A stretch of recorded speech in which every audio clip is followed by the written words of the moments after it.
Hi, I'm Penelope. I'm a grateful member of this community. Hi, Penelope. Hi. Okay. Phew, I shouldn't have run up here now. I'm out of breath already. Okay. A definition of Beit Shuva that I hear described here translates into the house of return, which often signifies the acceptance of past residents being welcome home here again. The house of return, I like the idea of returning to oneself, which is to me gaining some access to the holiness of my soul. Authenticity is a connection to the truth of the whole soul beyond the trickery and chaos of the self that coats over it.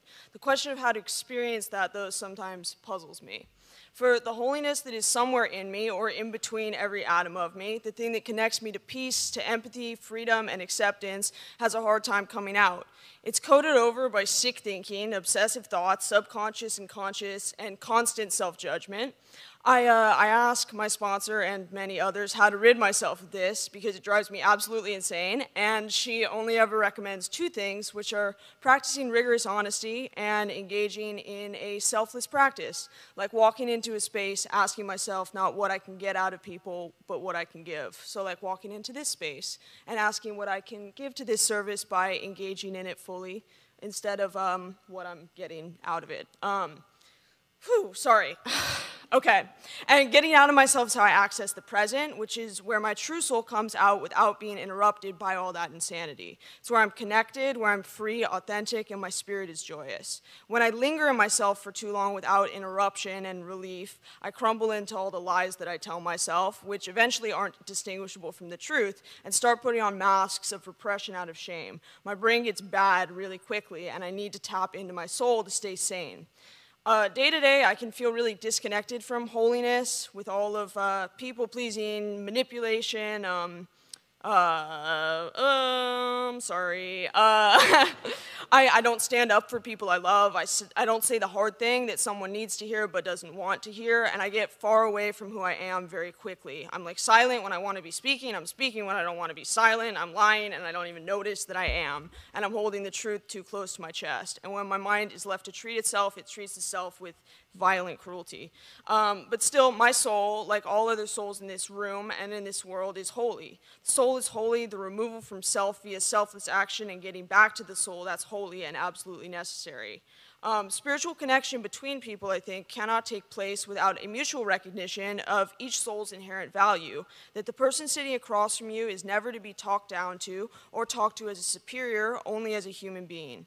When they appear to know, whether they appear to know more or less than me, have more or less than me, whether they're in third grade or have a doctorate in philosophy, whether they're a parent, a partner, a coworker, a supervisor, whatever their pride looks like, to speak to every person and say,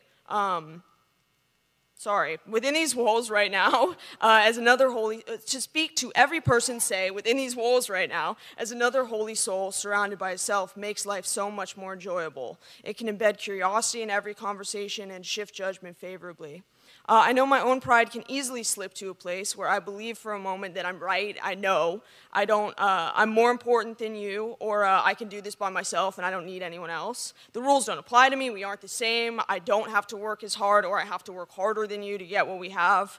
Or when it's deflated, that I'm inauthentic, phony, and fraudulent. I'm so sorry. Yeah. Thank you. If anyone really knew me, they'd hate me, they'd reject me, they'd leave me. In reality, though, there's nothing wrong with me, there's nothing wrong with all of you, because the me who I am in my soul is pure and joyous, and I believe the same goes for everyone. This self-judgment avails me nothing. It leaves no room for growth, only for spiraling criticism. It leaves no room for Shuva, for the return to soul.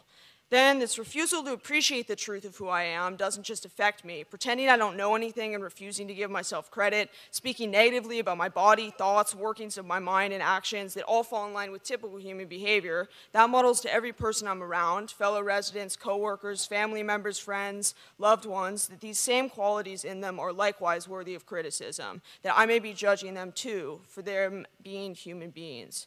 When I speak without compassion towards my own soul, it is an act of cruelty toward those around me, their own strangeness, oddities, neuroses, sickness, darkness, desires. I have to remember that nothing is only affecting me. When I make teshuvah, there are always others who are affected. It is never just me, for we're all holy souls, interconnected by multitudes. Thank you for letting me share.